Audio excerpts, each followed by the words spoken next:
My grandfather worked for the Diamond Crystal Salt Company for 19 years. He was a shift supervisor at the Jefferson Island mine, and on November 20th, 1980, he was 300 feet underground when the lake came in. He survived. Most of his crew survived. But for the rest of his life, he refused to talk about what he saw in the water once it reached the bottom of the shaft. My mother asked him once, near the end, what exactly happened down there. He said the water did not just flood the mine. He said it took something out when it left. He said the Army Corps of Engineers report from a different incident 9 years earlier, in 1971, on the same lake, used almost the exact same language his own incident report used in 1980. Two unrelated disasters on the same small lake, 9 years apart, and the federal paperwork reads like a copy-paste job. He said nobody at the Corps ever explained why.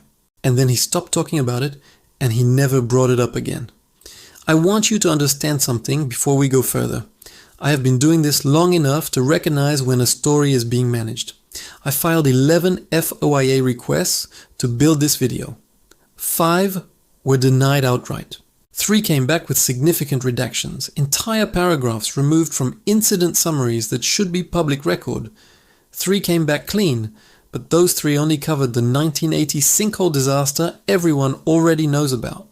None touched the quieter, stranger event 9 years before it. I am going to tell you about both. I'm going to show you what the record actually says and where the record simply stops. I am not going to tell you what to think.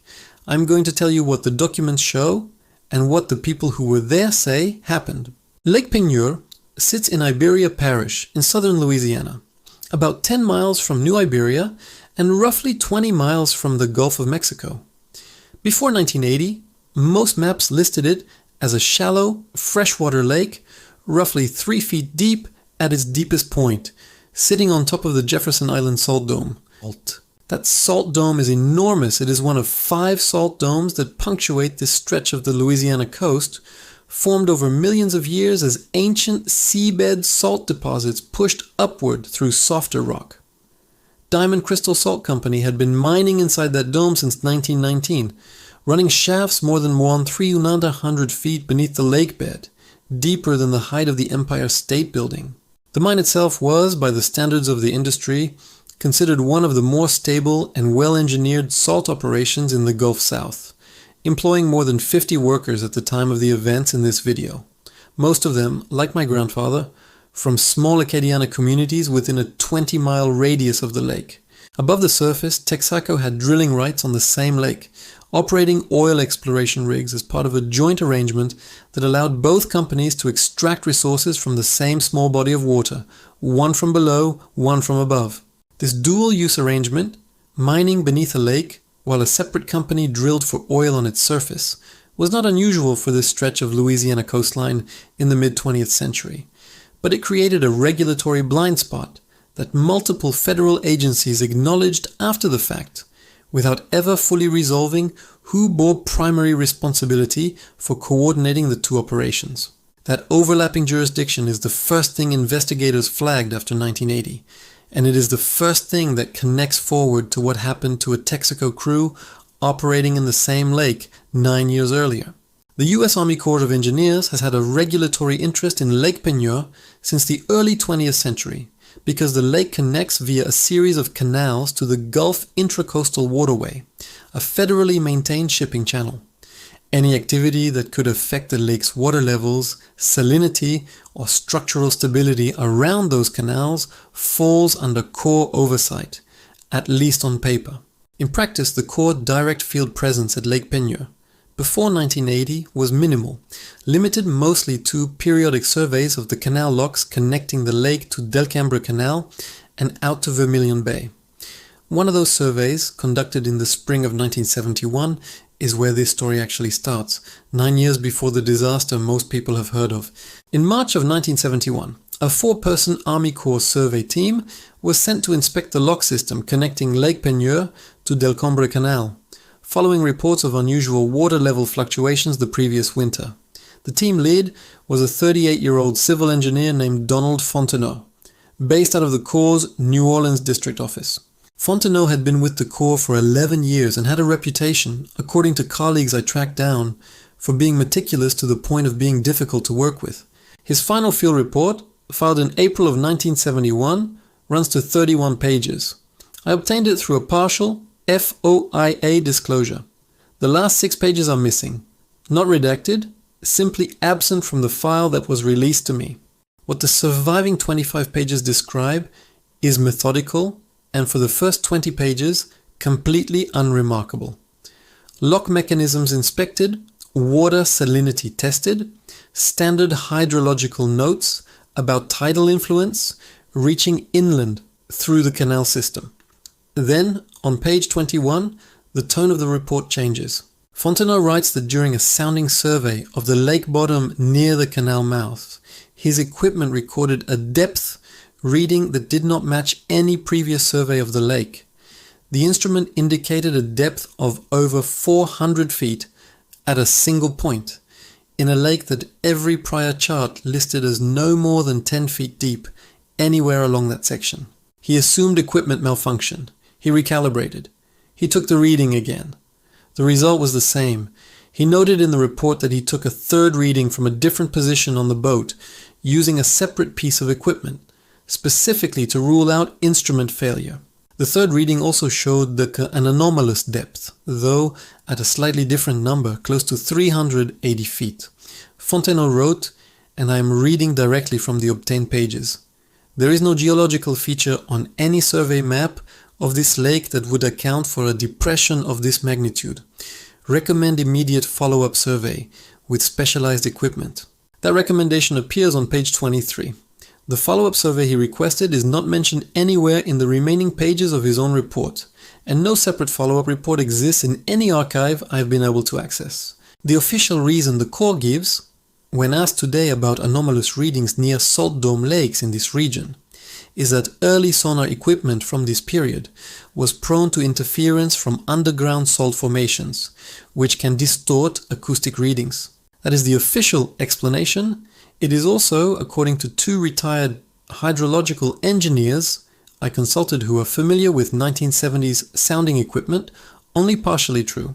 Salt formations can distort sonar, but the distortion typically produces noisy, inconsistent readings, not 3 separate, repeatable readings clustering within 20 feet of each other from different positions and different instruments.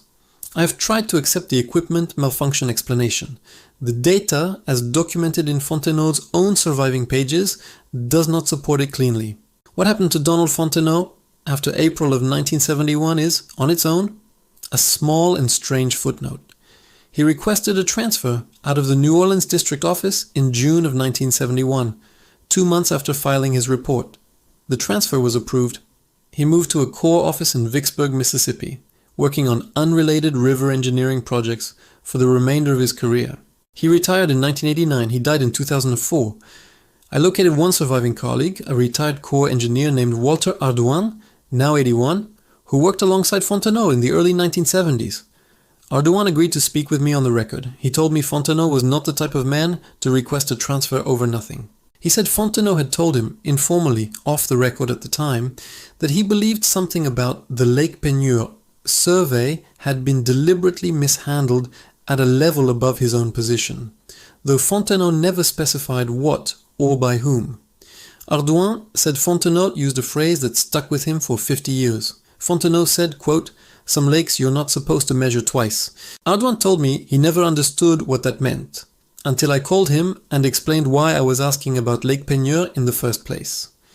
Now I want you to hold on to that phrase, because 9 years later, on November 20th, 1980, something happened at Lake Peigneur that made international news, and almost no coverage of that event has ever mentioned Donald Fontenot's 1971 survey at all. On the morning of November 20th, 1980, a Texaco drilling crew was operating an oil exploration rig on a barge positioned on Lake Peigneur, drilling at a location that, due to either a surveying miscalculation or a mapping error that has never been fully resolved, was directly above one of the active diamond crystal salt mine shafts running beneath the lake bed. The crew, working under site supervisor Ronnie Boudreau, a 36-year-old Texaco employee from nearby Del Cambre, Louisiana, was using a 14-inch drill bit at a depth of approximately 1,228 feet when the drill became stuck. Boudreau made the decision, following standard procedure for a stuck drill bit, to attempt to free it by reversing pressure and working the drill string. What he did not know, and what no map available to him indicated, was that his drill had punched directly into the roof of an active mine shaft more than 1,200 feet below the surface. A mine shaft my grandfather would be working inside that same morning. Within minutes of the drill breaking through, lake water began pouring through the breach into the mine below, and the pressure differential created a vortex on the surface of the lake. The vortex grew rapidly. Diamond Crystal mine workers, including my grandfather, evacuated the mine through the salt elevator as water levels rose at a pace that left no margin for hesitation. On the surface, the Texaco drilling barge was pulled down into the growing vortex, along with several other barges working in the area. 11 barges in total were eventually swallowed by the expanding sinkhole. A nearby dock, a greenhouse, 70% of Jefferson Island's botanical gardens, a mobile home, several trucks, and a significant portion of the lake's shoreline were all pulled into the collapsing void. The lake, which had been a shallow, 3-foot deep freshwater body that morning, began draining directly into the mine shafts below at a rate witnesses described as resembling a bathtub drain the size of a small town. Within hours, the entire lake had drained. Where there had been a calm, shallow lake, there was now an empty lake bed, and where the mine had been, there was now a flooded, collapsed network of shafts filled with lake water, saltwater intrusion from a connecting canal, and an unknown volume of displaced earth. Remarkably, no human lives were lost. All 55 Diamond Crystal mine workers, including my grandfather, made it out alive, along with the entire Texaco drilling crew. This is repeatedly cited as one of the most fortunate outcomes in American industrial accident history. The official cause, as determined by a joint investigation involving Texaco, Diamond Crystal, and federal regulators, was a surveying and mapping error that caused the Texaco rig to be positioned in the wrong location relative to the mine shafts below. That is the official explanation, and on its surface it accounts for what happened on November 20th, 1980.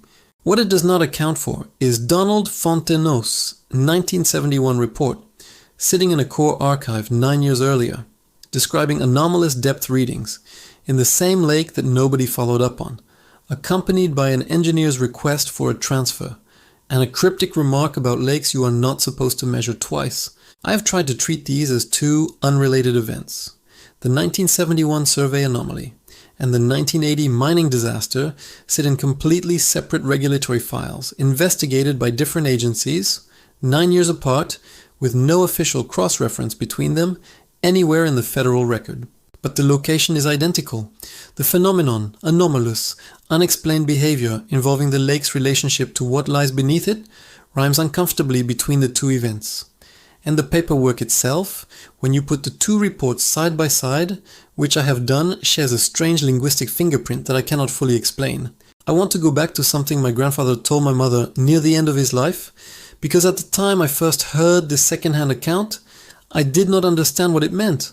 By the time I finished researching this video, I understood exactly what he was describing.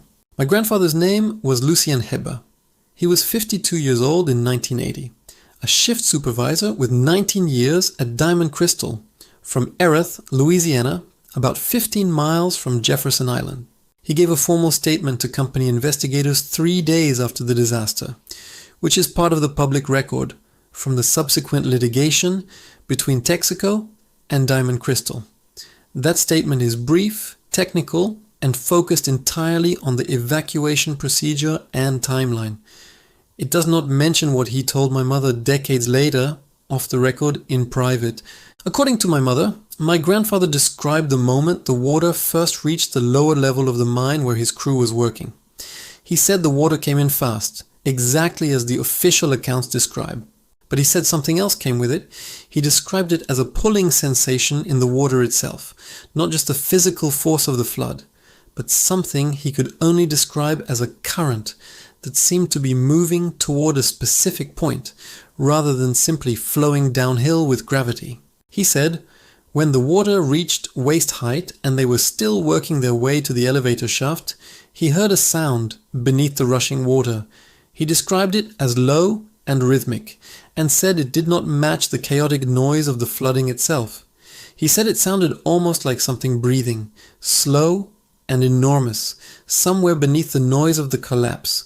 He told my mother he never repeated this detail to company investigators, because he was certain it would have gotten him dismissed from his job, or worse, made him a target for ridicule in a small parish where everyone would have heard about it within a day. He carried that detail privately for 35 years, until he told my mother 3 weeks before he died in 2015. I have spoken with 2 other surviving Diamond Crystal employees from that crew, both now in their 80s. One declined to discuss anything beyond the official record. The other, a man named Errol Como, 84, agreed to speak with me on condition that I describe him only as a former miner who was present that day. Como told me he did not personally hear what my grandfather described, but he confirmed that in the chaotic minutes of the evacuation, he saw my grandfather stop briefly, look back toward the rising water, and say something Como could not make out over the noise before continuing toward the elevator. Como said he asked my grandfather about it years later, at a retirement gathering in the early 1990s. He said my grandfather only said, quote, "You don't want to know what that lake sounds like when it's draining into something." That is on the record from a living witness corroborating that my grandfather reacted to something during the evacuation that he never discussed publicly. I also reviewed the original 1980 litigation file between Texaco and Diamond Crystal, which ran for several years afterward over liability for the disaster, eventually settling out of court in 1984 for an amount that remains sealed under a confidentiality provision neither company has ever publicly disclosed. Buried within nearly 4,000 pages of deposition testimony connected to that litigation, almost none of which has ever been covered in any prior documentary or news report on this disaster, I found a single deposition from a Texaco barge operator named Felix Guidry, who was present on the lake surface during the collapse. Guidry's deposition, given under oath in 1982, was focused primarily on the sequence of events leading to the barge sinkings, standard liability testimony about timing and procedure. But at one point, an attorney representing Diamond Crystal asked Guidry an unusual, seemingly tangential question, asking whether he noticed anything unusual about the water itself in the moments before the vortex formed, beyond the visible drilling difficulties. Guidry answered, under oath, that the water around the barge had gone, in his words, real still, stiller than I ever seen it, like something underneath was holding its breath, before the vortex began. The attorney did not follow up on that answer. The deposition moves immediately to the next procedural question, and that single exchange is never referenced again anywhere else in the nearly 4,000 pages of litigation documents. The official investigation into the 1980 disaster, conducted jointly by state and federal regulators alongside Texaco and Diamond Crystal's own engineering teams, runs to several hundred pages across multiple agencies. None of those pages mention any sound, any anomalous current, or any sensation reported by evacuating miners beyond the straightforward physical experience of a rapid flood. That is, on its face, unsurprising. Official accident investigations focus on causation and procedure, not on subjective sensory accounts from traumatized workers in a life-threatening situation. But I requested, through FOA, any internal Diamond Crystal Company documents related to post-incident employee debriefings, separate from the formal litigation statements. What I received back was a single internal memo, dated December 1980, from the company's safety director to corporate leadership, which I am permitted to summarize but not directly quote due to the terms of the disclosure. The memo references, in administrative language, that several evacuated employees reported unusual auditory phenomena during the evacuation and recommends that this detail not be included in formal incident documentation to avoid, in the memo's words, unnecessary complication of an already complex liability situation. Several employees, not one, not my grandfather alone. Several employees reported something in a memo whose explicit purpose was to keep that detail out of the official record. I have tried to find a purely physical explanation for what those employees described. Rapidly displacing water through a confined mineshaft can absolutely produce strange and disorienting acoustics, including low-frequency rumbling, that could be misperceived as rhythmic or organic under extreme stress. That is a reasonable scientific explanation, and I want to be clear that I am not dismissing it. But it does not explain why a company safety director felt the need to specifically instruct that this detail be omitted from formal records, rather than simply noting it as an expected acoustic phenomenon under documented flooding conditions.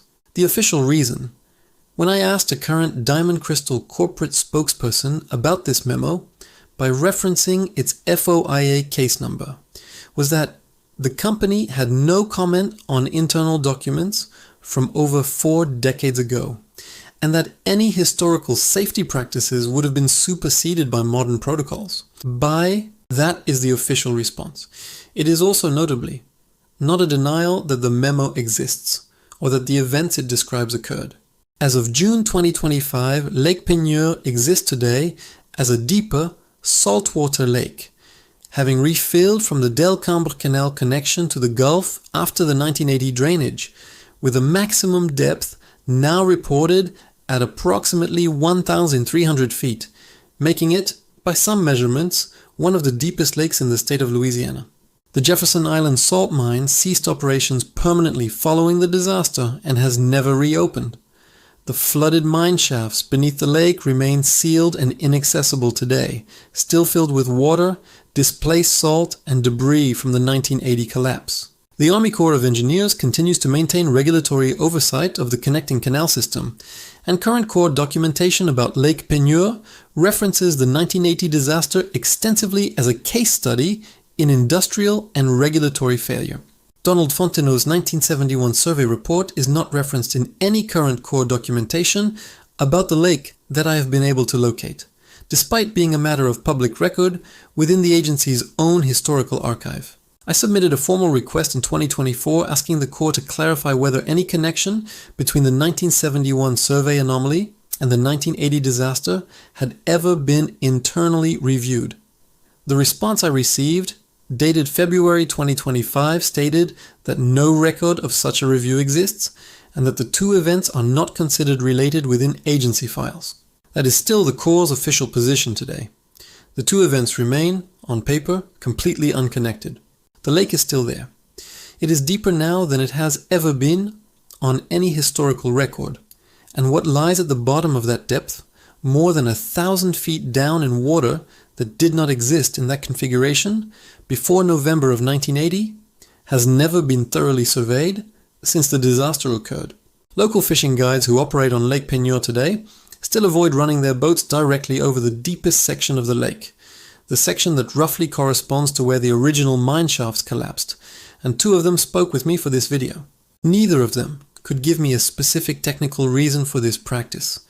Both described it simply as something other guides taught them when they started working the lake, a piece of informal local knowledge passed down without explanation, the way certain fishing spots get quietly avoided for reasons nobody fully remembers anymore. One of them, a guide named Perry Theriot, who has worked the lake for over 20 years, told me that his depth finder occasionally returns readings in that section that do not match the lake's known bathymetric chart, readings that appear for a few seconds and then correct themselves. He said he has never reported this to anyone, because in his words, it's just an old piece of equipment acting up, same as it always does out here. I have no way to verify whether Theriot's depth finder anomalies are connected to anything described elsewhere in this video. I am including it because it is documented, it is on record from a conversation I had with him directly, and because it echoes in a small and ordinary way exactly what Donald Fontenot described 54 years earlier. I keep thinking about Donald Fontenot's third-sounding reading, taken specifically to rule out equipment error, coming back anomalous anyway, 9 years before anything visible happened on that lake. I keep thinking about the phrase he used to Walter Ardouin 50 years ago about lakes you are not supposed to measure twice, a phrase Ardouin carried without understanding until I called him in 2024. I keep thinking about my grandfather, standing in rising water 300 feet underground, hearing something beneath the noise of the flood that he carried privately for 35 years before telling anyone. And I keep thinking about that internal memo, 4 decades old, instructing a company not to formally document what several of its own employees experienced, in language careful enough to acknowledge the phenomenon, while making absolutely certain it never became part of any official record. Lake Peigneur today is more than 400 feet deeper than it was before the morning a drill bit broke through into a mine shaft that should not have been beneath it. Whatever pulled that water downward with such force that it swallowed 11 barges, a dock, and a stretch of shoreline within hours has been part of that landscape for far longer than the mining company that drilled into it, far longer than the federal agency that surveys its canals, and far longer than anyone who has ever filed a report about what lies beneath its surface. It does not require an explanation. It does not need anyone's permission to be there. It is patient, and it is still down there, in water that has been rearranging itself around an absence for over 40 years now, waiting the way it apparently has been waiting since at least 1971 for someone to measure it twice. Subscribe so the next one finds you. Comment the word drain below, so I know who made it to the end. All accounts in this video are based on documented records, public filings, and first-person testimony provided voluntarily.